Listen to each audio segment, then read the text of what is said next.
ठीक है तो आज की इस वीडियो में बात करने वाले हैं इस लॉ की। इसको कांस्टेंट हीट समेशन लॉ के नाम से भी जानते हैं। सिंपल लॉ है, सिंपल स्टेटमेंट है इस कांस्टेंट हीट समेशन लॉ की। It states that regardless of multiple stages or steps of a reaction, the total enthalpy of reaction is sum of all changes। मतलब कि ये लॉ कहता है कि इंथैल्पी एक स्टेट फंक्शन है जो कि पाथ पर नहीं डिपेंड करती, इनिशियल और फाइनल पोजीशन पर डिपेंड करती है, इनिशियल और फाइनल स्टेजेस पर डिपेंड करती है। एक रिएक्शन में चाहे मल्टीपल स्टेप्स इन्वॉल्व हो चाहे सिंगल स्टेप इन्वॉल्व हो, जितने भी स्टेप्स इन्वॉल्व हो, टोटल जो इंथैल्पी होती है that is equal to sum of all changes. जितनी चेंजेस है उस रिएक्शन के अंदर उसके इक्वल ही आना होता है टोटल इंथैल्पी को, चाहे उस रिएक्शन में मल्टीपल स्टेजेस हो, मल्टीपल स्टेप्स हो या फिर ना हो। टोटल इंथैल्पी तो सम ऑफ ऑल चेंजेस के इक्वल ही होता है। तो हेज लॉ के सपोर्ट में ना born Haber cycle, born Haber नाम के बंदे ने अपना बॉर्न हैबर साइकिल दिया in the support of hedge law. Hedge law के सपोर्ट में बॉर्न हैबर साइकिल दिया बॉर्न हैबर ने। एंड ये बॉर्न हैबर साइकिल हो सकता है आपने किसी और चैप्टर्स में भी पढ़ लिया होगा, किसी और चैप्टर में भी पढ़ सकते हो आप, बट मैं इस चैप्टर में आपको पढ़ा रही हूँ ये बॉर्न हैबर साइकिल। यहाँ पर आपको अच्छे से समझ आएगा born Haber cycle. Hedge law के सपोर्ट में हम बॉर्न हैबर साइकिल के बारे में पढ़ रहे हैं। तो ये कहता है, देखो जैसे सोडियम है अपनी सॉलिड स्टेट में प्लस हाफ Cl2 है अपनी गैस स्टेट में, ये दोनों रिएक्ट करके क्या बनाते हैं, सॉलिड स्टेट में present NaCl, sodium chloride. And enthalpy जो भी होगी, टोटल इंथैल्पी, वो इन रिएक्शन के वक्त जो भी इंथैल्पी आएगी वो, चाहे ये रिएक्शन इस स्टेप से हो चाहे मल्टीपल स्टेप से हो, रिएक्शन की इंथैल्पी तो सेम ही रहेगी because it is equal to sum of all changes in the reaction. Now अब यहाँ पर सॉलिड जो है ये अपनी कौन सी स्टेट में प्रेजेंट है, सोडियम जो है अपनी सॉलिड स्टेट में प्रेजेंट है। अब सॉलिड को जब हम गैस में कन्वर्ट करना चाहेंगे, मैं चाहती हूँ कि मैं सॉलिड को पूरी रिएक्शन को गैस स्टेट में रखूँ, रिएक्टेंट्स को भी प्रोडक्ट्स को भी। हमें पता है सॉलिड को हम डायरेक्टली, ये चीज़ हमने उधर भी देखी थी जब हम इंथैल्पी ऑफ फेज ट्रांजिशन के बारे में पढ़ रहे थे कि सॉलिड को डायरेक्टली हम गैस स्टेट में कैसे कन्वर्ट करते हैं, directly without going through the liquid state. कैसे? सब्लिमेशन के प्रोसेस के हेल्प से हम सॉलिड को गैस स्टेट में कन्वर्ट कर देते हैं, है ना। सो सोडियम जो सॉलिड स्टेट में है इसे हम सोडियम गैस स्टेट में कैसे कन्वर्ट कर सकते हैं, सोडियम की गैस स्टेट में, by sublimation. Sublimation is a process in which solid directly gets converted into gas state without going through the liquid state. So sublimation energy लगा के हम सॉलिड क्रिस्टलाइन लैटिस सॉलिड को, sodium solid को sodium gas state में कर देंगे convert. Now अब यहाँ पर अगर मैं देखूँ तो ये तो गैस स्टेट में, ठीक है, chlorine is in its gas state, but chlorine यहाँ पर हाफ है। मैं चाहती हूँ इसे 1 मोल रखूँ। 1 मोल रखने के लिए मतलब कि मैं इसे डिसोशिएट करना चाहती हूँ, हाफ Cl2 को मैं डिसोशिएट करना चाहती हूँ, तो उसके लिए क्या लगाऊंगी मैं, डिसोशिएशन एनर्जी। और कितनी, हाफ है, तो इसमें हाफ और ऐड करेंगे तो 1 हो जाएगा ना, 1 हो जाएगा। वही तो चाहती हूँ मैं, यहाँ पे 1 आए, तो हाफ डिसोशिएशन एनर्जी लगाऊंगी मैं इसमें। हाफ डिसोशिएशन एनर्जी यहाँ पर लगेगी और एक क्लोरीन Cl2 हो जाएगा, half chlorine Cl normal Cl हो जाएगा, ठीक है, Cl2 ने नॉर्मल Cl गैस स्टेट में। नाउ अब नेक्स्ट स्टेप, सोडियम जो है यहाँ पर इसके ऊपर आयनाइजेशन एनर्जी जब लगेगी, मतलब कि आयनाइजेशन एनर्जी मतलब पॉजिटिव साइन है, मतलब एनर्जी अंदर जा रही है, मतलब इलेक्ट्रॉन्स बाहर जा रहे हैं। एनर्जी अंदर आ रही है, इलेक्ट्रॉन्स बाहर जा रहे हैं, मतलब कि इलेक्ट्रॉन्स लूज़ हो रहे हैं। मैं सोडियम को पॉजिटिव यहाँ पर बनाऊंगी, पॉजिटिव सोडियम बन गया। सोडियम पॉजिटिव कैसे बना, आयनाइजेशन एनर्जी लगी, एनर्जी अंदर गई, इलेक्ट्रॉन्स बाहर आए, इलेक्ट्रॉन्स बाहर आए मतलब इलेक्ट्रॉन्स लूज़ हुए तो सोडियम पॉजिटिव बन गया, इलेक्ट्रॉन्स लूज़ करके सोडियम पॉजिटिव बन गया। एंड वैसे ही क्लोरीन हमारा नेगेटिव कब बनेगा, जब इसके ऊपर कौन सी एनर्जी लगेगी, जो एनर्जी बाहर जाती है, इलेक्ट्रॉन एफिनिटी। जब ये क्लोरीन इलेक्ट्रॉन्स को गेन करेगा तो इसके अंदर से एनर्जी बाहर निकलेगी, जो एनर्जी बाहर निकलती है उसे हम कहते हैं इलेक्ट्रॉन एफिनिटी। सो नेगेटिव ही है, मतलब कि बाहर निकलने वाली एनर्जी। सो क्लोरीन नेगेटिव हो जाएगा because it gains electron, chlorine ने गेन किया है इलेक्ट्रॉन, इसलिए it will become negative on losing electrons. Now अब सोडियम पॉजिटिव गैस स्टेट में, क्लोरीन नेगेटिव गैस स्टेट में, दोनों ऐड ऑन होकर सोडियम क्लोराइड बन जाएगा इन इट्स गैसियस स्टेट।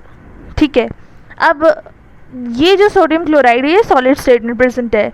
अब इस NaCl को, गैसियस स्टेट में प्रेजेंट NaCl को सॉलिड स्टेट में कैसे कन्वर्ट करूँ इस NaCl को, using lattice energy. Crystal lattice आपने देखा होगा, क्रिस्टल लैटिस सुना होगा आपने वर्ड। जब गैस को सॉलिड में कन्वर्ट करना है, क्रिस्टल फॉर्म में लाना है, गैस को क्रिस्टल फॉर्म में लाना है, तो और लैटिस एनर्जी तो लगेगी। लैटिस एनर्जी मतलब कि यूज नोट करते हैं लैटिस एनर्जी को। अब मैं इसके साथ कौन सा साइन लगाऊंगी ये आप मेरे को बताओगे। देखो, ज़्यादा एनर्जी वाले गैस को कम एनर्जी वाले सॉलिड में जाना है, ज़्यादा एनर्जी वाले गैस को कम एनर्जी वाले सॉलिड में जाना है। मेरे को कैसे पता कि गैस के पास ज़्यादा एनर्जी होती है और सॉलिड के पास कम एनर्जी होती है? मेरे को ये बात कैसे पता? क्योंकि मेरे को एक रिलेशन पता है, स्टेबिलिटी और एनर्जी के बीच का रिलेशन पता है। मतलब कि अगर किसी चीज़ की एनर्जी ज़्यादा तो स्टेबिलिटी कम, स्टेबिलिटी ज़्यादा अगर किसी चीज़ की तो एनर्जी कम, मतलब एनर्जी कम तो स्टेबिलिटी ज़्यादा, उल्टा। तो गैस का हमें पता है स्टेबिलिटी ज़्यादा होती है या कम होती है? गैस की स्टेबिलिटी सॉलिड की स्टेबिलिटी ज़्यादा है, गैस की कम है। सॉलिड की स्टेबिलिटी ज़्यादा है, गैस की कम है। गैस की कम स्टेबिलिटी मतलब कि गैस की एनर्जी ज़्यादा, क्योंकि उसकी स्टेबिलिटी कम है। तो गैस की एनर्जी क्यों ज़्यादा? क्योंकि उसकी स्टेबिलिटी कम है। गैस के मॉलिक्यूल्स जैसे ऐसे दूर दूर फैलते रहते हैं ना, तो उनकी स्टेबिलिटी कम होती है। सॉलिड के मॉलिक्यूल्स बहुत ऐसे एक ही जगह पे वाइब्रेट कर रहे होते हैं, उनका मोशन होता है मगर वाइब्रेशनल मोशन होता है, एक ही जगह पे वाइब्रेट कर रहे होते हैं, ऐसे मूव नहीं कर रहे होते गैस के मॉलिक्यूल्स, तो उनकी स्टेबिलिटी ज़्यादा होती है सॉलिड सब्सटेंस की। तो सॉलिड स्टेट में कन्वर्ट करना, स्टेबिलिटी ज़्यादा है मतलब एनर्जी कम है, स्टेबिलिटी ज़्यादा एनर्जी कम, तो ज़्यादा एनर्जी कम एनर्जी, ज़्यादा से कम एनर्जी में जाना है। तो उसके लिए क्या, नेगेटिव एनर्जी लूज़ करेंगे तभी तो कम एनर्जी बनेगी। ऑलरेडी आपके पास ज़्यादा पैसा है, पैसा लूज़ करोगे, नेगेटिव बनोगे तभी तो आपके पास कम पैसा होगा। सो एनर्जी ज़्यादा है, ज़्यादा से कम में जाना है, इसलिए एनर्जी लूज़ करनी पड़ेगी, इसलिए नेगेटिव। सो आपने देखा, एक चीज़ नोटिस की, पहले यही चीज़ सोडियम सॉलिड स्टेट में जो प्रेजेंट है, यही चीज़ इसकी इंथैल्पी जो थी पहले भी यही थी इंथैल्पी, एक सिंगल स्टेप से जब इसे बनाया, और जब इतने सारे स्टेप्स हमने इन्वॉल्व किए तब भी इंथैल्पी यही आई। मतलब कि जितने भी स्टेप्स इन्वॉल्व हुए, हमारी जो टोटल इंथैल्पी रही वो तो इन सब एनर्जी के सम के इक्वल ही आई। जितने भी स्टेप्स इन्वॉल्व है इंथैल्पी तो सेम ही होगी। तो इसलिए हमारे पास यहाँ पर बॉर्न हैबर साइकिल में अगर आप फॉर्मूला देखोगे तो क्या फॉर्मूला हमारे पास बन रहा है बॉर्न हैबर साइकिल में, क्या फॉर्मूला हमारे पास बन रहा है बॉर्न हैबर साइकिल में? तो आपने ये चीज़ देखा, बॉर्न हैबर साइकिल में हमने क्या देखा, सिंगल स्टेप से किया तो हमारे पास जो इंथैल्पी आई वो मल्टीपल स्टेप से करने वाली इंथैल्पी के इक्वली आई।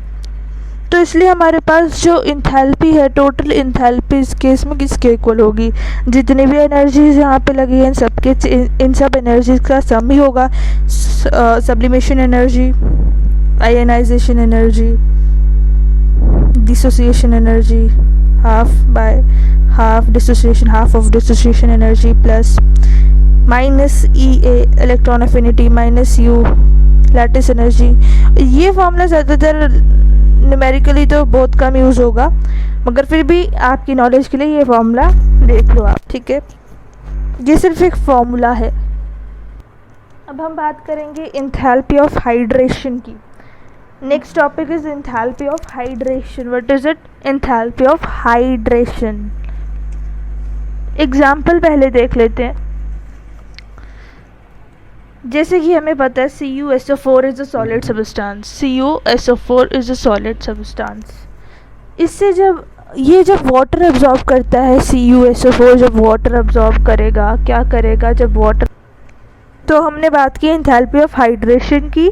जब एक सब्सटेंस एटमॉस्फेयर में से water molecules, particular number of water molecules को एब्जॉर्ब करता है, एक सॉलिड सब्सटेंस, एक सॉलिड सॉल्ट जब particular number of water molecules को फ्रॉम द एटमॉस्फेयर एब्जॉर्ब करेगा, उस टाइम पे जो हीट एनर्जी वो रिलीज़ करेगा ना, that is known as enthalpy of hydration. उस टाइम पे जो हीट एनर्जी वो सब्सटेंस जो हीट एनर्जी रिलीज़ करेगा, उस टाइम पे जो हीट एनर्जी रिलीज़ होगी उसे एंथैल्पी ऑफ हाइड्रेशन के नाम से जानते हैं। एंड ये सॉलिड सब्सटेंस वाटर मॉलिक्यूल्स को तो एब्जॉर्ब करेगा, particular number of water molecules को एब्जॉर्ब बिल्कुल करेगा, बट ऐसा नहीं है कि वो अपनी सॉलिड स्टेट को खो देगा, नहीं, it will retain its solid state, अपनी सॉलिड स्टेट को बनाए रखेगा।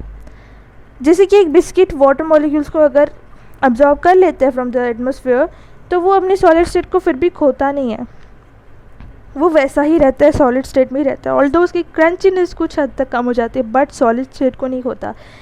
तो बिस्किट भी अपनी सॉलिड स्टेट को रिटेन करके रखता है। बट एग्जाम्पल अगर हम देखें तो एग्जाम्पल हमारे पास दो है। CuSO4 की अगर हम देखें तो ये जब 5 मोल ऑफ H2O को एब्जॉर्ब करेगा, particular number of water molecules को एब्जॉर्ब करता है एटमॉस्फेयर में से, तो ये CuSO4.5H2O बन जाता है इन इट्स सॉलिड स्टेट को रिटेन करेगा। बट हमारा क्या डिफरेंस आएगा, क्या नहीं चेंज क्या आएगी, बस यही चेंज आएगी कि उसका कलर बदल जाएगा, और कोई डिफरेंस नहीं यहाँ पे आ रहा। पहले वाइट था सॉलिड स्टेट में जब था, बाद में भी सॉलिड स्टेट में है, बट कलर चेंज हो गया, दैट इज़ ब्लू। सो यहाँ पर हमने दो टर्म्स के बारे में जानना है कि water of crystallisation, hygroscopic substance. Water of crystallisation क्या होता है, what is water of crystallisation? जितने number of moles of water, जितने वाटर मॉलिक्यूल्स जो एब्जॉर्ब करते हैं सॉलिड सब्सटेंस, उन वाटर मॉलिक्यूल्स को हम कहते हैं water of crystallization. The water molecules are called as water of crystallization absorbed by the solid substance. Hygroscopic substance, this solid substance, FeSO4, CuSO4 are hygroscopic substance. The biscuit which I gave you the example as an example, the biscuit is also a hygroscopic substance. क्यों? क्योंकि hygroscopic substance एक ऐसा substance होता है, I am so sorry, it is hydroscopic. Hydro means water. Hygroscopic substance is such type of solid substance which absorbs water molecules from the atmosphere. जो solid substance water molecules को absorb करेगा और अपनी solid state को retain करके रखेगा, बनाए रखेगा, वो solid substance hygroscopic substance है. Okay, so ये था enthalpy of hydration. Next topic is, let me check कि वीडियो बन रही है, क्योंकि गलती हो जाती है मेरे से। पहले भी मैं बना रही थी, मगर मेरे को बाद में देखा कि वीडियो पॉज है, I am so sorry for that. Okay, enthalpy of solution. Next, enthalpy of solution. Let me right it first. Enthalpy of solution क्या है? तो एंथैल्पी ऑफ सॉल्यूशन की छोटी सी स्टेटमेंट है, बस इसके बारे में एक लाइन स्टेटमेंट है जो जाननी है हमने.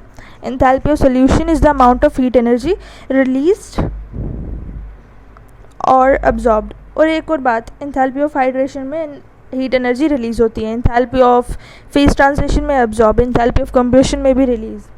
Okay, so enthalpy of solution is the amount of heat energy released और absorbed when 1 mole of solute dissolved in 1 litre of solution.